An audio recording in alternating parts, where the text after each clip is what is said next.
So let's see. I don't really think Super Nintendo ever got any good soccer games. Oh. Whoa! Whoa! They just checked that guy into space? Oh, this rules. Andy, okay, just turn on the sound. I'm gonna reset so you can hear everything of this. Alright.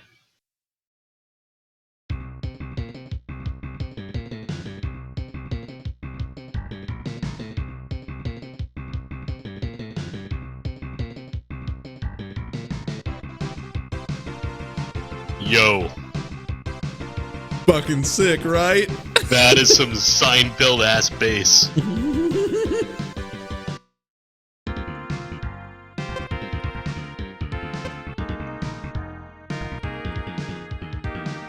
Oh my god. Oh, this is Jalico. Is this the same company that did fucking Earth Defense Force? I think it is. It sounds like did they use the same fucking composer for Super Earth Defense Force as this fucking game? Oh my god, it totally is. Did they use the same fucking composer?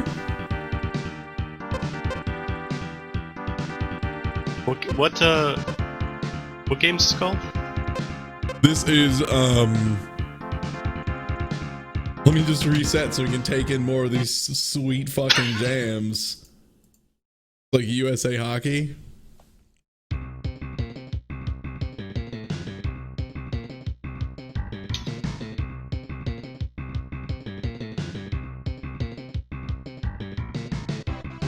USA Ice Hockey. Yes, it's totally the same composer as Super Defense Force. That's amazing. Or at least they use the same like composing setup they had. I'm sorry, I can just practice fighting? Nice.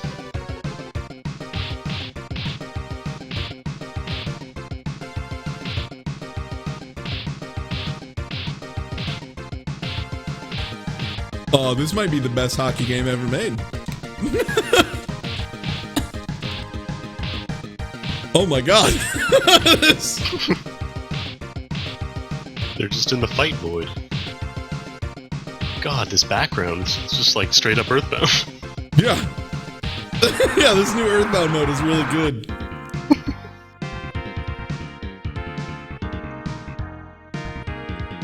Oh. Oh my god. Yeah, how do I get my super modes?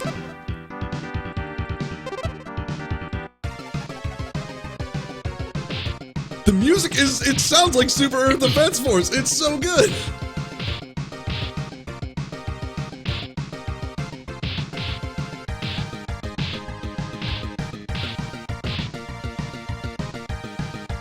I kind of love this.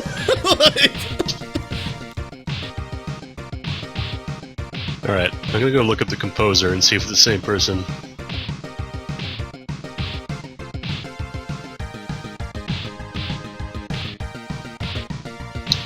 Frick, motherfucker. No! How's that guy punching through me?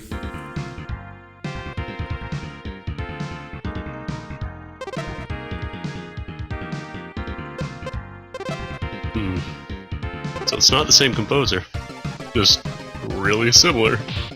Probably really similar, and probably they just like Jalico had a program they used. Because you know, supposedly the SNES sound chip was pretty varied. So like a company might just make one like program for it and just stick to it, like the sound fonts and stuff they had set up. Yes.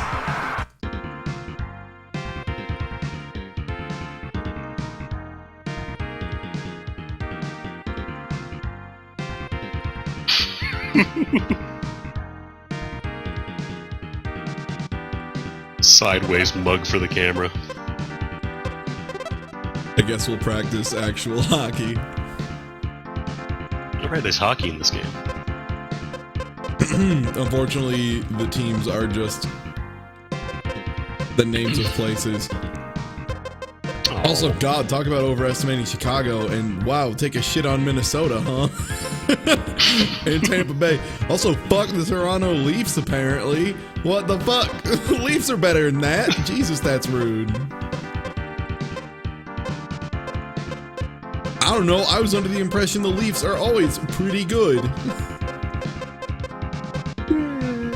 Depends who you talk to. They're not that bad. They're not fucking half of a Chicago. They're not fucking... Look at Detroit. Detroit is almost maxed out. This is some fucking bias.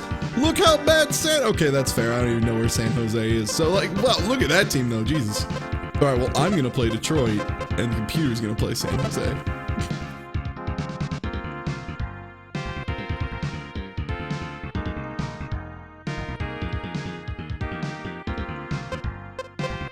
Look, I don't care. Toronto Maple Leafs are not that awful. I don't think they've ever been that super terrible. In the 90s, were they decent? Early 90s, I think they were pretty good, yeah. Yeah, that's what I thought. It's really weird. All right, looks good. Let's look through our team. We have B. Cream, H. Argyle, E. Kildare, I. Teal, U. Doers, J. Kilkenny, Lol Dougal, J. Bean, K. Fox, Otara, B. Cream. What? B. Cream. Yeah, B. Cream. Yeah. Jim Beam and B. Cream. They're brothers, just two brothers. Both of them are into checking. O'Sullivan, O'Dougal, Kildare, Fox, and Stout are the power play, obviously. And goalies, we have O'Brien and Johnny Walker.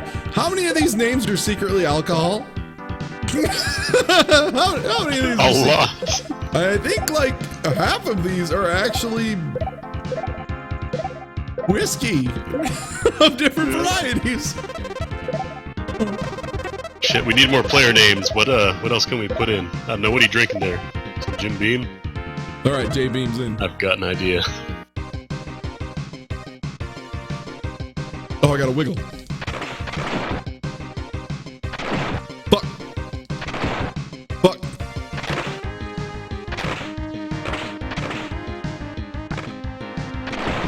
All right. There's no like out of bounds in hockey. You can just hit the puck wherever and it's still in. Nice. What a sport. Andy, guess what? Like the one sport I really know like literally nothing about is. I wonder, is it hockey? It might be. Look at that slap shot, motherfucker! Yeah, yeah. Put him on the glass. That's what they say, right? When they want him to hit a man, they say put him on the glass. That's what that means. You say put him on the glass, and then you call it raising the ladder. Yeah, oh yeah, duh, obviously you're raising the ladder. That's when you get your men to the blue line and they all form up. Mm-hmm. Yeah. Raise the ladder and yeah, put him on the glass. Put him on the glass, Detroit, collectively. Nah, I'm using the old vibroblade mechanic here. All right, Durr has the ball. Doctor. They call him the shot doctor because he's just really good at shooting. Dr. DR. Yeah. G is for goalie, obviously. C is for, well, I can't say that on stream. L is for lazy bones. Even though he seems to go fast, he's actually quite slow. Also, whoa, whoa, whoa. Wah, wah, wee, wah. I got scored on.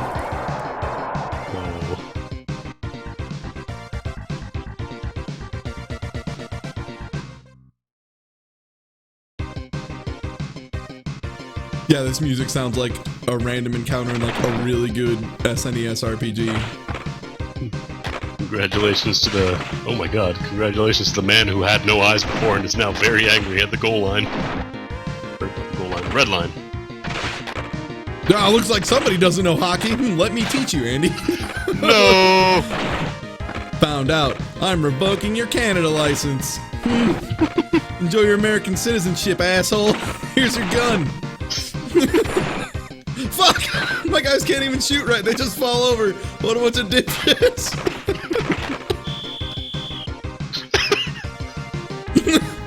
Here comes my final move. Just slips and fall on the ice. That's #1 team in the world. The red guys. What? How am I offsides?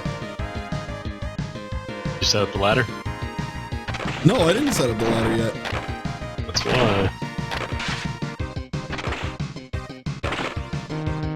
Oh my god. I'm getting roasted. Just enjoying watching every single person eat shit when they try to take a shot. Mm-hmm. Just like real hockey. What is that guy doing? Is he rubbing the puck against my corpse? Is that a move? There we go. That was a shot. That's the hockey salute. Oh, the hockey salute. Right. How could I be so foolish? Oh my god, how do I fight a man? How do I tell my men to fight a man? You gotta hit him, but very illegally. Oh, alright. Easy. Oh. How am I supposed to get it in there? The net's so tiny. It's like a regular net, but it's smaller. I don't know what that was. I gave him the old push play. Ooh, icing! Look at you, icing on the cake. I see your move. What's icing mean? Icing, that's when everybody goes back to the bench and they have their snacks. Because that means the snacks are ready. Oh. Obviously. Ooh, offside. That's why people care so much about not being in the penalty box, because then you miss your snacks if the icing happens. No fighting or you won't get to go to the pizza party. What was that? Don't dive on the puck. That's not what you do to get the puck. What was that? What? That's not the right way to sport. That's what we call jumping on the grenade. I do not care if you learn that in the Guyana Highlands or not. Don't bring that shit here. That is not a Sometimes the puck goes live and somebody has to jump on it or it'll kill their teammates. The noble sacrifice play. Catch the puck and replace that player with a 2-1 on the field. Yeah, it's why Toronto is so bad, because they've jumped on the puck too many times. They lost all the good players. Yeah, they have a tendency to jump the puck.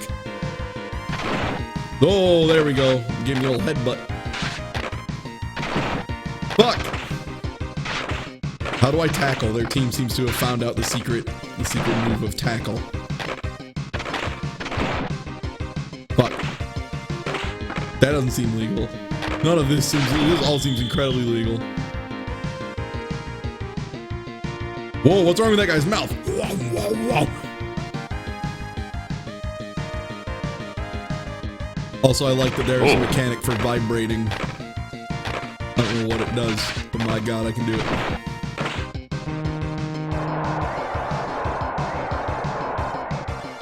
Oh, that's used to charge up the puck before it hits the ground.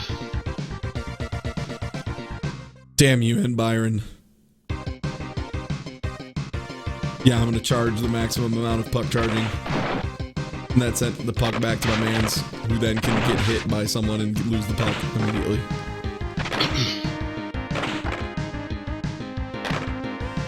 The hockey's a sport, I guess. I mean, technically. I hit the pass button and I never successfully passed anybody. It's really infuriating. It's like the worst thing. What are you doing, L? I'll get back here. This isn't Death Note. Get your shit together. No, don't pass to the man who fell down. Don't pass to that man. He is not going to get the puck. He is not going to be helpful for your situation. At the current juncture, that is the wrongest man to pass to.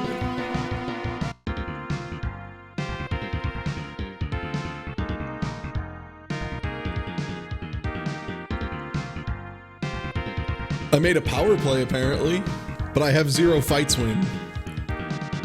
And I was only in the attack zone for 13 seconds. Once a zamboni comes out, that's when all the fresh ice comes down.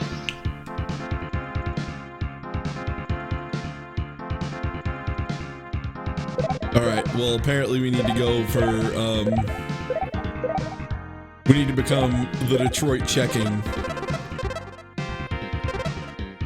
Fuck them right up.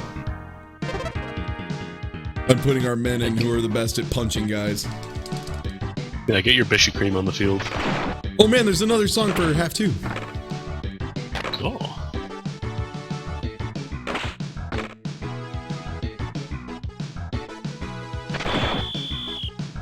Fucking kneeing? How did I knee a guy? Whoa, J-Med. Getting saucy. Mr. Medby getting fucking saucy as hell.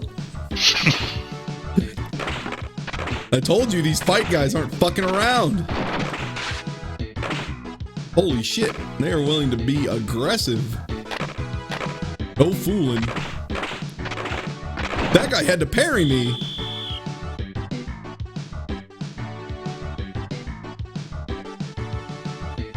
I think I found the hit button. Oh, nice. Yes! I just go for a single person over and over. I put on my best punch mans. You're so fucked. Hell yeah. Fight dimension. God, how do they get punch advantage?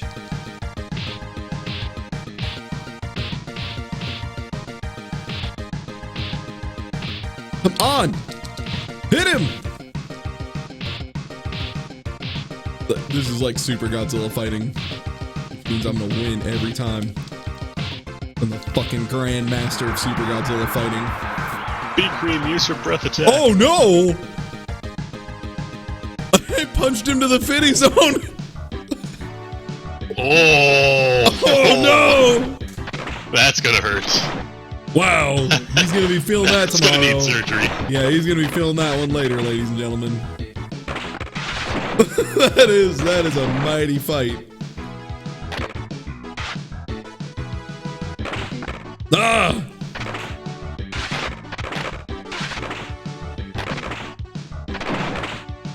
No, people in chat are saying a glitch. That's not a glitch. That actually happens in hockey. Yeah, that happens in hockey. It's called getting sent to the Shadow Realm. It's really dangerous. Usually a pretty big foul, but I guess nobody saw it. Well, no, like whoever is in the fight, they both get sent to the penalty box regardless. It's just that he ended up worse. Yeah, one ends up in the Shadow Realm. Also, way to go, B Cream, assisted by J Beam. B Cream. B Cream and J Beam. Dabba dabba dabba. You can't fight Detroit. You can't compare. You can't even comprehend my ultimate skill. Finally. Now that I have B Cream stands for Bailey's Irish Cream. Probably. Yeah, that's what I was thinking actually. All right, somebody just charged a super move. I heard it. It was like boop, boop, boop.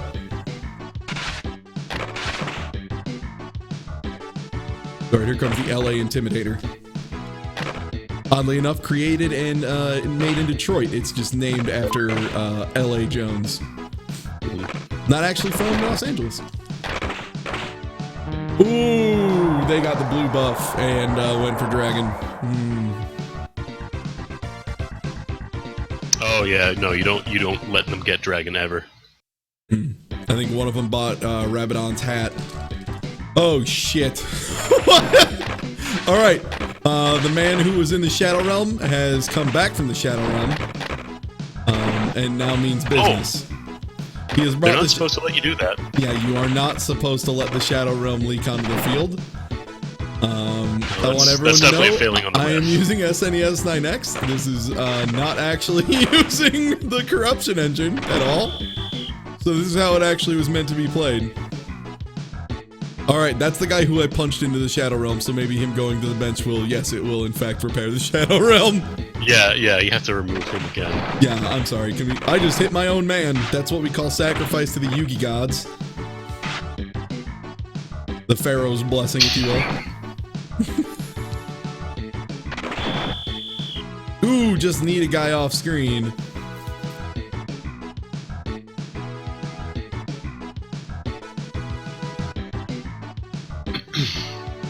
Major penalty.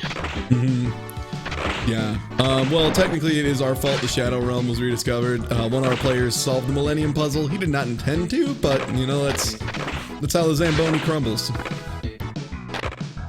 Yeah, you want to be really careful. Like, if you're going to do that, you have to do that in the first half, because otherwise, like, the Zamboni will not come out again.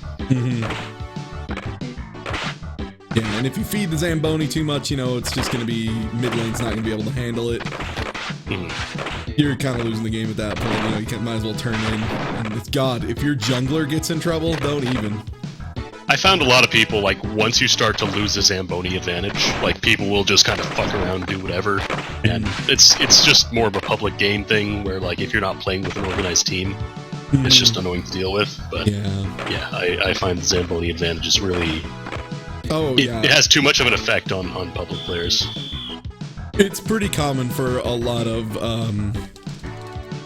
rookie players in the NHL when they're going for their rank matches, you know, and trying to get to gold NHL men. That happens. Like I know, I get it. Rando match, and you know, it's enough to lose. It's enough to lose the rank, and it's real frustrating. And you gotta win like another 10 before you can get the promotion exam. We all want our wings, but like everybody has to go through the same stuff. Like you're no better than anybody else. You haven't proved yourself yet, so just fucking deal with it. Yeah, not everybody can be like, you know, hockey great Patrick Ulegard or other much more well-known hockey great Bakur. You know, that guy's really good. Oh, yeah, God. Yeah, God. I don't think there's a person in Canada who doesn't know that game. Or that guy. Yeah, that guy. Yeah. It actually is his nickname is God. You know, it's kind of fucked up. Some people say. Oh, I thought he officially changed it. No. Now, Body Odor Sullivan, pretty big goal. Oh yeah, B.O. Sullivan. I love that guy in high school. This is his brother, P.O. Sullivan. He's just always quite peeved. And with moves like that, you know, why wouldn't he be? He's got to be peeved. But he's really good at sending people to the Shadow Realm. That's why he got so important in the first place. Ooh, offside by Lamboni. Luckily, that's not actually a foul. It's just a little inconvenient for everyone involved. However, he does need to buy a 12-pack of Coke for the team fridge. So. Yeah, because that's the custom. If for anyone who's not familiar, once you do a foul, you have to buy the 12-pack of Coke. And if you don't do that, like if you don't do that, the hockey spirits get angry. Yeah, that's just important. And you know, the 12-pack of Coke is very important to any hockey team. Yeah, you can't do 2 liters. Those are 2 liter. That's you gotta do cups, and you gotta distribute it. And what is this, socialism? No, this is Canada, where capitalism rules. And it goes flat in the fridge, and nobody wants to drink it. You just have to throw it out. That's and the 12-pack's great. You know, it's just you hand it out, and boom, you got it. Or if it was a major offense, the horn of awakening has sounded. The All period rise. Is over. All rise for the horn of awakening and the gigantic Zamboni. That is the battleship model of the Zamboni. It's not quite a galactic cruiser, but you do have to respect these new super gigantic Zamboni models. Yeah, keep in mind, this was, 1993? This was when this model was still in common use. So eventually, over the next few years, it started to get phased out in favor of the new, more compact and more efficient, the fighter Zambonis. And then the stealth class was introduced. Some places still, you know, every so often to, you know, help rise the, you know, the spirit of sport, they will bust out the quite well liked the battle cruiser Zamboni, which conveniently gets all of the ice at once. Yeah, there's that whole the whole community of Zamboni watchers on. They'll post videos of their favorite Zambonis on YouTube. They'll catalog everything. It's kind of like bird watching almost, but they keep a book of it. Except for Zambonis. Well, it's like in Japan, you have all the train enthusiasts and stuff, where... Right.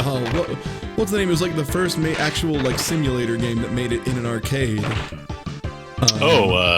Densha to Go, yeah. What? Densha to Go. Yeah. That that was very similar, but with zambonis. But that's just that's a Eastern Western thing. In Japan they just fucking love trains. Everywhere else, zambonis. That's just science. That's fine. Just cultural. Yeah.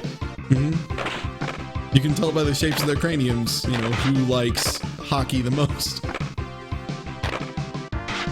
And that'll let you know whether or not they'll be a Zamboni liker or a train fan. It's just science. That's why it's important when you have somebody from Japan. Ooh, there goes Graham going to the penalty box. He's going to have to pick up some Ecto Cooler. Oh, man. Yeah, home team has to buy Coke and the away team has to buy Ecto Cooler. Ecto Cooler or it's actually preferable to get the, what is it? Not Orange Lava Burst. It's some kind of orange burst. I can't recall. But that is the preferred flavor. Is that allowed now? I thought that was illegal. That is. It was decided that it was actually quite good, and Ecto Cooler was only living on through strange memories of being a ghost liker. Which is fair. Everybody likes a nice ghost, but the other flavor is just immeasurably better, and it improves the athlete's performance. It helps get away with a home team advantage, so... Yeah, the meta changes, the drinks change. Oh yeah, the drink change is huge. Remember when they introduced Gatorade? I mean, that was a day. But then you got Octo Sunburst, and that was, whew, what a day. They started drinking Nuka-Cola, and I'm offsides. The only thing when they introduced the Gatorade that led to that whole rash of Gatorade snipings, because you know how the goalies will always have the bottles on top of their net? Oh, yeah. And people would aim for those bottles while they were scoring a goal to demoralize the other goalie and deprive them of precious electrolytes and fluids. Yeah. I mean, well, God, especially when it started getting a lot deeper into, it was right around the period of, when John Madden started getting into hockey for that brief stint. That was, what a week that was. But right around when he tried his best.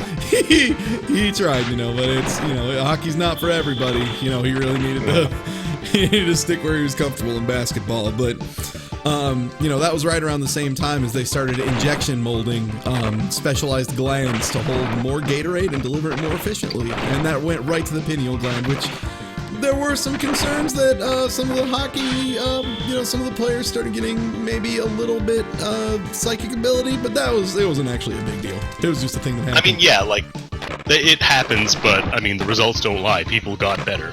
And there was always concern too, because every so often it was considered a little unattractive for advertisers to be seen. But it was also it was liked by some of the higher ups because there was additional room on the uniform for advertising on the player's psycho hump. So there was that. You got to take that into account. Well, they did come up with that hump dressing that a lot of people were into for a while, but then kind of fell out of favor. Yeah. Where you would have the ceremonial, the designs of that team, and it would be on the hump dressing, and which would enhance their powers and also make the hump less pronounced. But then you had the other teams who really embraced the hump, and some of those were really good seasons. The Blackhawks were noted for that, for really embracing the hump later on. Canada in general, known to be hump haters. Ooh, yeah, I found Canada there. You might have noticed when he was leaning over, he had a bit too much of the old, he had a hump butt, so. But yeah, no, you can start, he's trying to hide it with his hair, but you can tell it is there. And you can see my player there as he bends over, he's trying to hide his ceremonial hump, his psycho hump, below his right cheek. Butt cheek, not face cheek. You could not possibly fit a modern psycho hump under a cheek. That's ridiculous. One thing I actually found is that a lot of it also depended on the fans, because if the team was doing well, the fans would get really, really charged up. They'd get tons of energy, and those players with psycho humps could actually absorb them. They could take on their latent energy stores and take them for their own. Kind of it's basically like Dragon Ball Z when Goku does the Spirit Bomb. Everybody literally lends them their power, which some people felt was illegal, because you're not supposed to have that many people on a hockey team, but there aren't any physical bodies on the ice, so or any extra physical bodies, I should say. So it's technically not illegal. Now, there was also the incident of the man with the exploding hump when that happened, and I think that's really what pushed him over.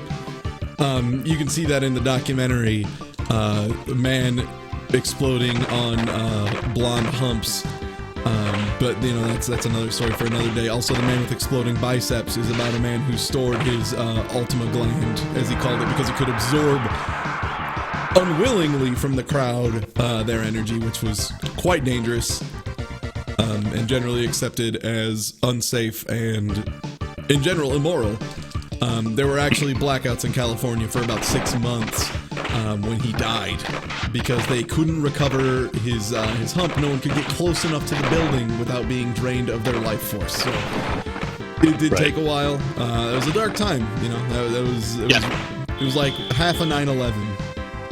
Thankfully, all the latent stored energy did eventually disperse back into the atmosphere. Mm-hmm. This is why a lot of people around the local area ended up becoming 10 times stronger for a bit. Mm-hmm. Like when the hump disperses energy, as you know, it goes in kind of a cone-shaped formation. So those immediately nearby got the strongest effect, and then it kind of petered out into farther away areas.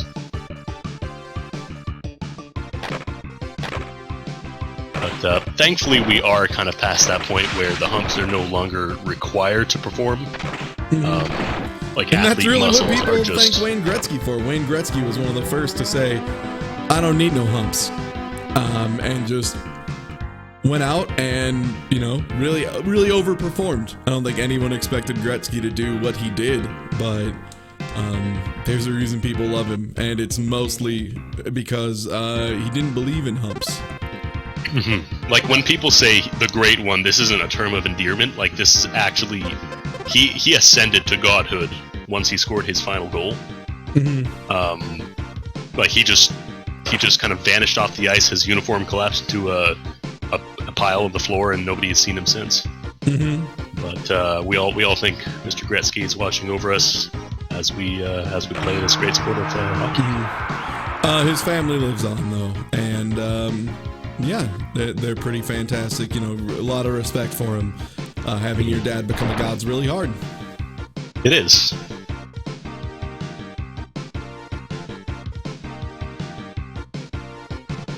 Yeah, everybody knows Black Eyed Peas. In fact, very large fans of hockey.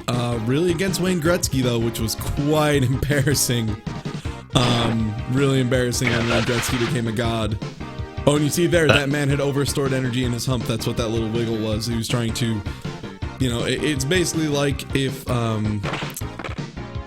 let's say you had a, just like an engine that was overheating and you had to vent it very rapidly. Mm-hmm. That's what that is. Oh, yep. Man, that goalie's venting all over my player. That's why it's so dangerous when the one hump exploded. Like you have to constantly vent, mm-hmm. Because like otherwise it just gets really hot. Nobody can touch you for like an hour and a half, and this is assuming that there isn't like a huge after party or something afterwards. And I'll see if if I can look up. Oh, this stops running if I click away. I'm gonna try and find an image of a hump. Venting actively. I'll see if I can find a GIF, if you will, animated even, of a hump venting. Yeah, it's really difficult to capture on film because most camera equipment and industrial equipment kind of shorts out and just stops working properly when it gets close. Oh, here's a really good one. So they could never actually catch a live hump being vented, but they were able to make a very high fidelity simulation of a hump venting. And I think I actually do have it here. Yeah, this is from the test footage of a hump venting. I was reading chat. So that's what it looks like when a hump vents through a player's hands at a very high speed. So never, you know, if you see that kind of thing, I really really hope you're running away and very quickly. And Right. This is why they wear gloves, incidentally, if you were wondering. Mm-hmm. Yeah, it's very dangerous. You see that coming, you know you just gotta run away. Well, that's a lot about hockey. I feel we've all learned a lot today. Patreon.com/tattoos. They fucking donate to my